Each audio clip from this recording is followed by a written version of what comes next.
Hello, welcome to the Job Walk Podcast, an interview-styled mobile podcast where we go out into the field where the professionals are and share helpful information on buying, selling, remodeling, designing, or building your home. So join us for a job walk. We're here today on the Job Walk Podcast with Curtis Fox and Michael Jacobo, and we're going to talk about something very positive, like why right now is a great time to purchase a home. So Curtis, tell us, we talked earlier about emotional and then the attachment to the lower interest rates. But sometimes having really low interest rates doesn't necessarily make it the best time to buy, because that isn't the only equation that goes into it, correct? I mean, you could be paying more for a house because of what we have just seen, the sort of housing frenzy.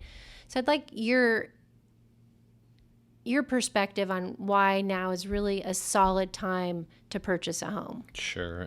It's so many years of being in this industry. You just made me think of one thing that, Berkshire Hathaway Home Services of America, Warren Buffett, he has such a powerful statement that purchasing residential real estate in the long term, you will never lose, ever. It truly is that, coupled with the, if you're buying and selling in markets and trends and things like that, that's just the nature of supply and demand. There's ups and downs, and even the best of the best aren't always able to predict that. But the one thing that I like to always, I think it has so much power, is take markets out of it. You're buying a home.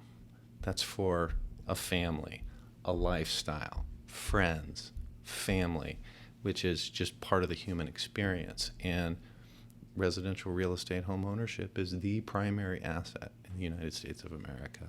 Again, there's ups and there's downs. We just came out of a very, very powerful marketplace, which was driven by interest rates. But living in Southern California, the market's stable. Interest rates historically are still great. I think they've settled in to where, like we were discussing, really where they should be. So let's just give a little history on interest rates for some people that maybe have forgotten or aren't familiar with. At one point, interest rates were as high as 18%. And so can you just you've been in the business for 20 years or more, yeah, right? Plus, yeah. So while you've been in this business, what is the highest the interest rates have been, and how have you seen the activity adjust to those fluctuations? It's interesting, and it's a really, really good question, but for whatever reason, through my tenure in this career, it's always been around 6%. Really? It really, really has. I remember, and Michael and I were in the same office in La Costa at the time, but 08, 09 marketplace right after the real estate crash, let's call it, coupled with the Great Recession. Interest rates for conforming were 5.875 right after that. Non-conforming was a little bit higher, about 6.25. So again, hovering around 6%. What about you, Michael? What are the highs and lows of interest rates you've seen?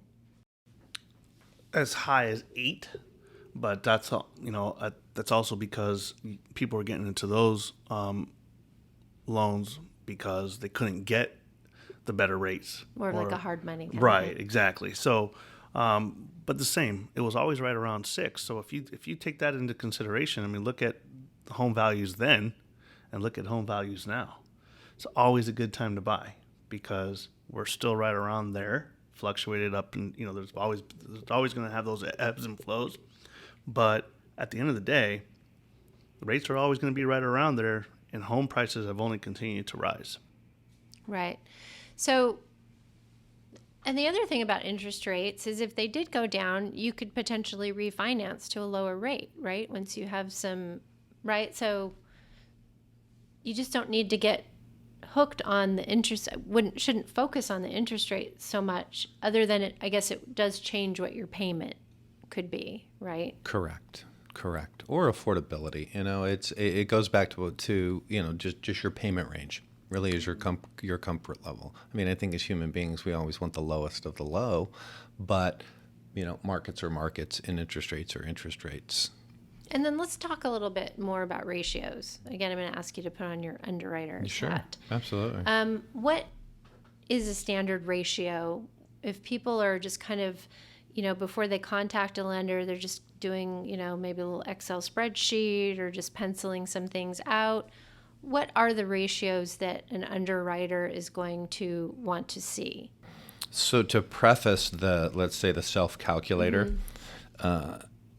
we're going to be using gross. That's before taxes, before any of your taxes are taken out. Your gross verifiable income, which generally people can make those calculations, either a W-2 or even a self-employed, they know what their net income is. So for $1 million financing and up, it's going to be 43% and below. So when I say 43% and below, how do we make that calculation?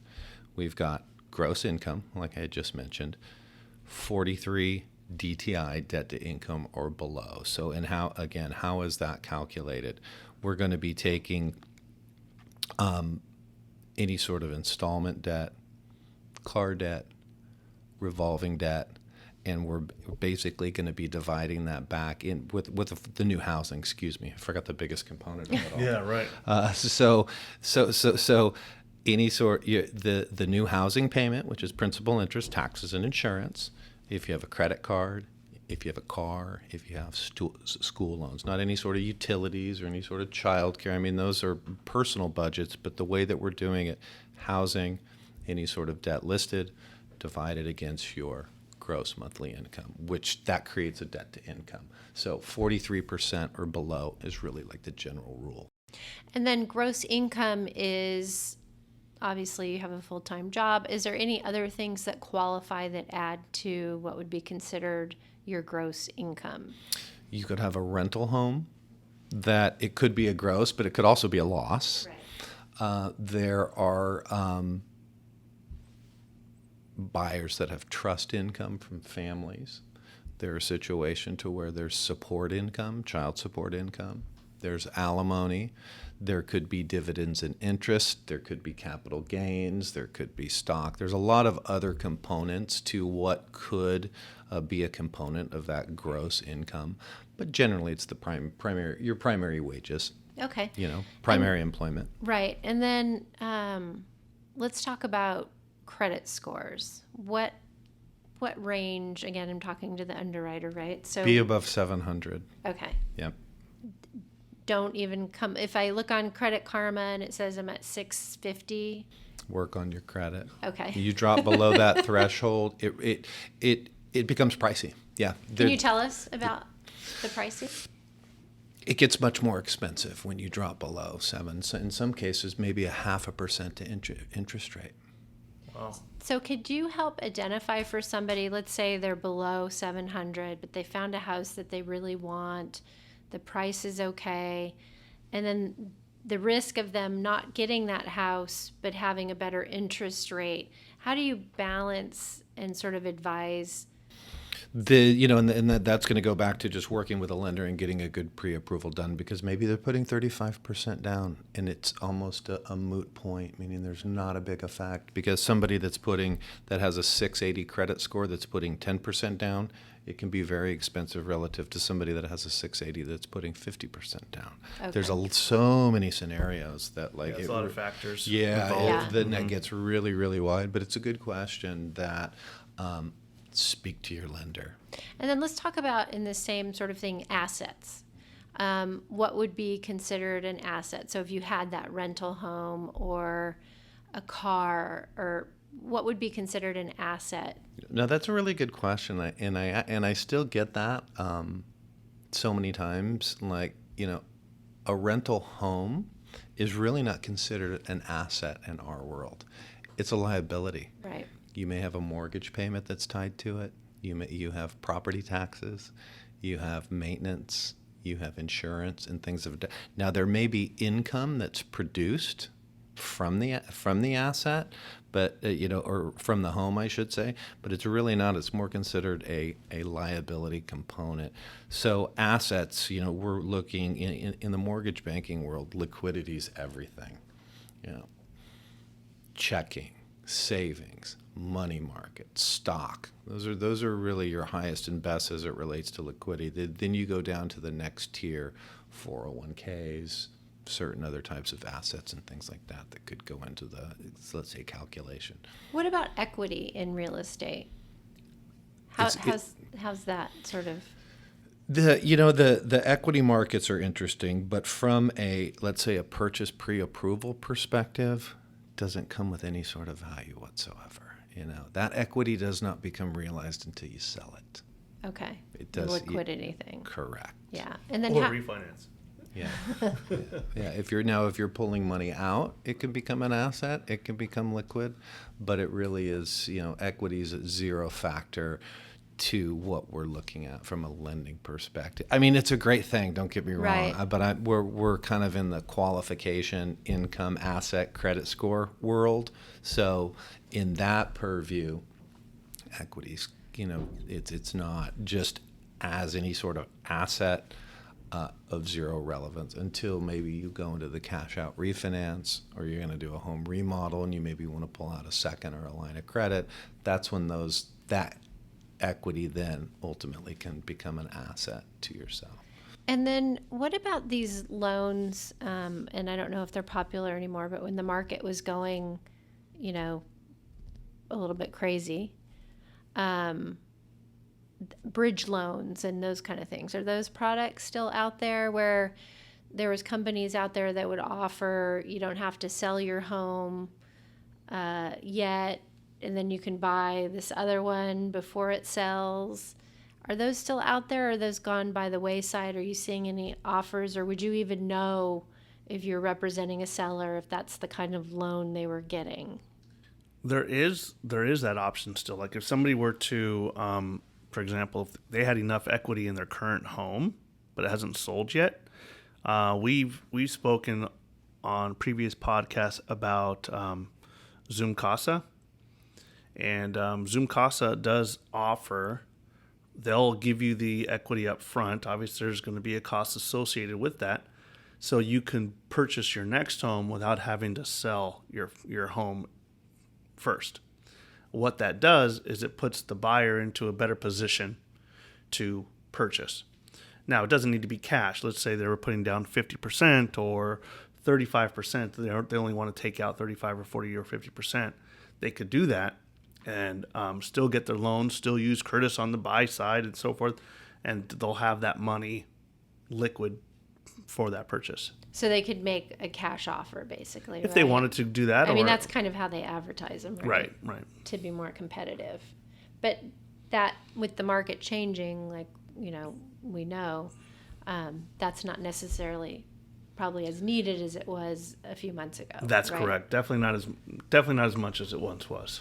So let's talk about some of the transactions that you're doing currently, taken out the last few months. How long does it take to get escrow closed from a lending side? What's your recommendation other than the pre-qual in terms of, making it to the finish line and getting the loan closed? Sure. I'm always hearing things, people like, they get really stressed out. You said you like your customers to be happy, but you're always the last person with the key, right? And there's that last little piece of paper they need or something like that. So just tell us a little bit about that. Well, I mean, I can talk. I'm going to talk about generalities, and then I'm going to talk about what we do. I think the purchase agreement has a couple different tiers. I think is it 21-day loan contingency, Michael? 17. Is it 17 days the boilerplate? 17 because it moved to 21 and RPA. came back to 17 days. So. Right. Let's say a normal transaction. Now, when I say normal from a boilerplate, 17-day loan contingencies, 30-day close. That would be considered a okay offer.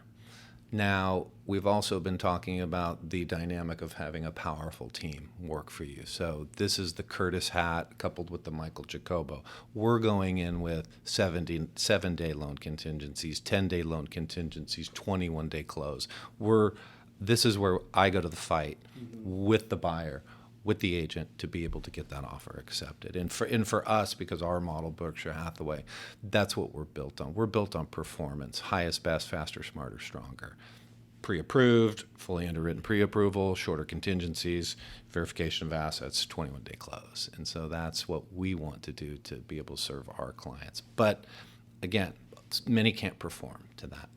Normal 17-day loan contingencies. But Michael, if you're representing a buyer, before you write that offer, you're going to talk to Curtis the lender and say, hey, can we remove our contingency in 7 days, or do we need 17, right? Right. And then you guys are going to have a conversation and say, well, I need this paper, that whatever it is that you need to comfortably be able to remove that contingency, right? Yeah, I mean, what I'll do is I'll speak to the buyers, and just have them understand how boilerplate, how the RPA is written, what it means, and how if we're in a position to make our offer stronger, I will then speak to the lender, speak to Curtis, say, hey, Curtis, how is Mr. and Mrs. Smith? Are we able to shorten our contingencies from 17 to the 10 or to the 7? They may even be able to, waive an appraisal if they're putting a certain amount of money down, depending on the price point, stuff like that. So, it's absolutely going to be important for me to speak to the buyer, speak to the lender, and then be able to determine the best way to write that offer. And then, Curtis, do you require permission from the buyer to be able to have a discussion with Michael about their file? Is there anything, or is it just kind of understood that you'll be talking to each other? So there's a couple layers to that. As it relates to their personal financial and private information, I mean, there's protections of that. We generally don't get into any of that component. But as it relates to their performance, at least with our relationships, it's kind of common knowledge that we're working collectively as a team. Right. And here's what we can do specific to, each transaction's so unique, which goes back to, again, the collaboration and the effectiveness of that. Of then Michael speaking to the buyer, okay, we can do this, but here's this. When do you got to move? Is the seller going to do it? All those components go into that discussion to be able to put their best foot forward relative to comfortability and getting an offer accepted. So to your question, generally, yes, we're always, the buyers want us. They're like, please, collectively work together, because again, it's a collaborative effort, and the buyer feels comfortable. In their head, with the collective effort, they feel strong, and they know what they're about to experience if the offer gets accepted. And then, if you're representing the seller, Michael, and they give you the pre-qual, what kind of information do you relate to the seller in terms of, I've never heard of this lender, or would you ever make a recommendation to the selling agent that maybe you need a pre-qual from someone with more experience? Or how does that play into the acceptance of an offer if you're representing the seller? If I represent the seller, first off, if it's a pre-qual, like I'm I said sorry, earlier, no the pre-qual doesn't mean useless. anything to me. Right. I'm sorry, I used the wrong terminology. Yeah, it's very important. I typically would like to reach out to the lender and just try to have a conversation with the lender to figure out how far along they are in the loan process, right? They may have a pre-approval letter. They may have already done underwriting approval, but they just don't have a fully underwritten approval letter. So it's important from my point of view to reach out to the lender, ask the questions. Obviously, I'm not going to be able to ask any personal information about it, but what I want, generally speaking, I want to know, are they strong? Are they good to go? How fast can we close? How fast can they remove contingencies? Because they may have written 17, but if the lender says, oh yeah, we're good to go, all we need is an appraisal, well, then that would give me the opportunity to now, okay, well, if we like this buyer, let's counter the loan or appraisal to shorten it to 10 days. No need for 17, right? So it's important for us to have that conversation with them. Now, are either of you seeing deals fall out right now? Either cold feet, or because the interest rates are going up, or they feel like the market's going further? Have any of you experienced sort of a lack of commitment from buyers where they're just a little bit nervous and pulling back for one reason or the other? I could speak. Yes, I mean, I personally have seen, and no other colleagues of mine that have been in the situation where they've had listings where the buyers have fallen out. I think right now we are in a transitional period where we came off of a very hot market at a very high price point with very low interest rates. We are starting to see some settling down, but we're still seeing some buyers that are just not 110% comfortable of where they believe or they think, what they've heard, where the market is heading, where the market is at, and they may have some cold feet. But as far as falling out for any lending reasons, no. I'm the lending, and tell me if I'm wrong, Curtis, but I mean, it's a lot different than what it was before. Before, all you needed was a heart rate, right, and you were good to go. You were approved.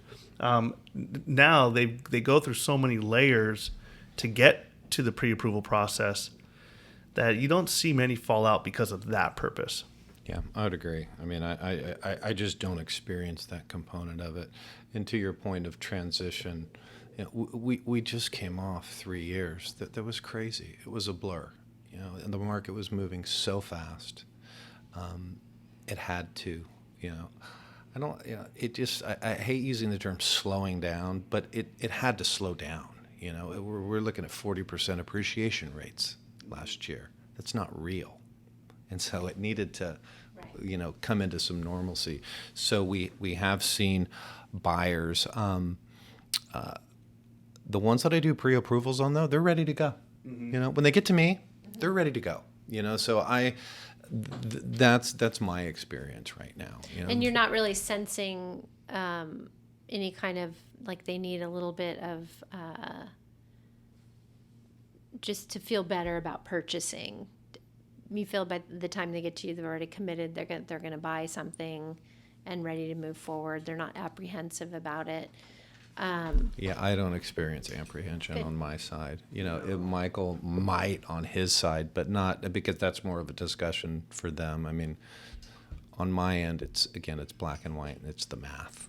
And then in terms of the market overall and the activity that you're seeing, when the interest rates first went up and there was a lot of hullabaloo about, them going up and all this kind of stuff, and then it happened, right? And the world didn't collapse and that kind of stuff. Are you seeing sort of a calming down? Are more people calling? Is there more activity? Or, where do you think we are kind of? It seemed like the system got a little bit of a shock. It needed the shock, right? But do you feel like it's gotten to a place where people are like, okay, the interest rates are going to be like what you're saying is that 6% is a great rate. It's been that almost my entire career, give and take a few percentages here and there.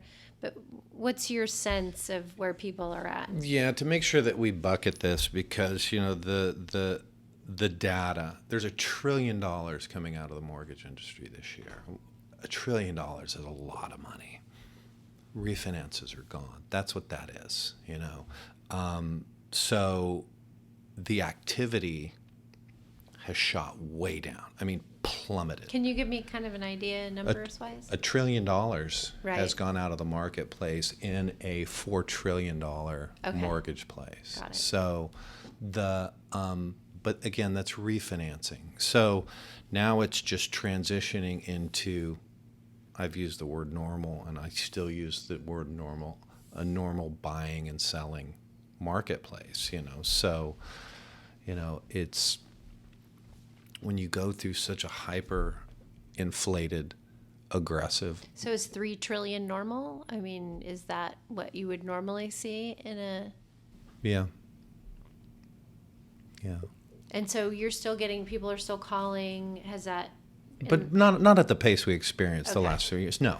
No. But just since we've had sort of the interest rates going up, like did it stop and then it's kind of picking back up again, or is it still slower than you would expect? I experienced it like when it first happened, it stopped, which is, I've gone through this type of a market before. It's immediate stop because they're going up. So people sit back, they watch a little bit, which can be anywhere. It was like a 60 to 90 day process, but I've also felt then over the last 60, 90 days, pre-approval activity. I agree. I was just about to say that. My pre-approval activity is, like when you read reports and core logic and the data, it's always lagging. Pre-approval applications is the front line. Pre-approval purchase applications. So when I feel the pre-approval, even in my little world, it's a big indicator of everything else that's happening. So like I said, the last 90 days, we've kind of start seeing it. People are like, okay, the market's made their shift. Home prices have relaxed, meaning they're not, 300,000 over list. And not having 20 offers on each property. Buyers and sellers now can actually, okay, let's negotiate. Let's put a deal together. Exactly. I like your house. Okay, you want my house. Yeah. Let's be reasonable. Versus, if you don't have cash, you're not buying my house. And so, it's and I lost my train of thought, but it's came off and came back into just it's becoming more active. Yeah. But it's more normal. Right. Yeah. I'm seeing that come around now. It's where there was a few months there where buyers just kind of pulled back. And now where prices have come down a little bit, softening from the astronomical numbers that they were, not coming down in the sense that they're losing value, but just coming down off of the 40% over year. That's equity. So those are starting to come down. Buyers were in the last couple of months waiting, but I'm seeing those buyers come around now. I am seeing people out there looking at property. Me personally, I have buyers that are that are out there looking. So yeah, I mean, it's still people are definitely buying. At the end of the day, are they concerned of whether or not the rate's going to adjust more? I heard this. I heard someone say one time, date the rate, but marry the home. At the end of the day, find the home that you love, get into the home. If it's the rate that you're so concerned about, like you mentioned earlier, if the rates come down for whatever reason, inflation, or we end up having to see a rate drop, refinance. Call Curtis, refinance your home. You could end up saving some money. At the end of the day, if you love the home, buy the home. What a great point. Just as we sit today in today's marketplace, you have time to find the home and marry the home. That's where we're at today. It has been a calf scramble the last 3 years. So now you have the ability to better. I'm not saying people did not, but when anything is rushed, sometimes poor decisions are made. To whereas now you is a great time. You have time to look. You have time to find that home, that lifestyle, and marry the home. Right. If they're perceived to be on the high side to you, they may not be, but there's always refinances. Every single loan in today's marketplace does not have a prepayment penalty. Almost 99.9% of any loan that you get in today, you can pay it down, you can refinance, you can sell the home and pay it off. So let's talk about just some of the loan products. We've got a few minutes left that are out there. So are adjustable rate mortgages out there? What about shorter term, 15-year loans, 30-year loans, I'm assuming, are still... The product portfolio has really been the same as it relates to your adjustable rate mortgage portfolio, like ARM. So you've got your 3, 5, 7, and 10, amortized over 30. Some are amortized over 40. You've got interest-only options. The product, and of course your fixed rates, 30, 15, 10. So really the standard portfolio of products is really the same. What's interesting is that over the last 3 years during this this rush marketplace, it was all fixed rates. All the fixed rates, is just the way they monetize them and the way that they entered the marketplace. It was all fixed rates. We're starting to see people look at ARMs again, but the ARMs, going back historically, 3, 5, 7, 10 was always going to be far less than, let's say, a 30-year fixed rate. The spread's not as much anymore. So it just doesn't make sense to It's not take the risk. as much of a bite. Yeah. Yeah. Right. But again, I mean, that goes into everybody's personal.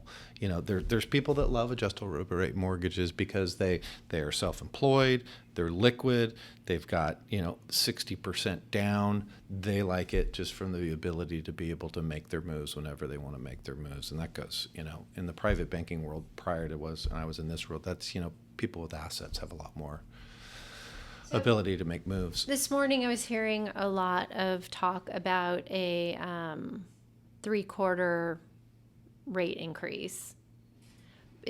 What do you think that'll do to the market if the Fed comes back and says, yeah, we're going to go ahead and continue to be aggressive on adjusting rates? What's your... It's interesting because it's really hard to say, because the last move that they made really didn't affect the bond markets, and there was no mortgage movement. We kind of saw it trending up a little bit after then.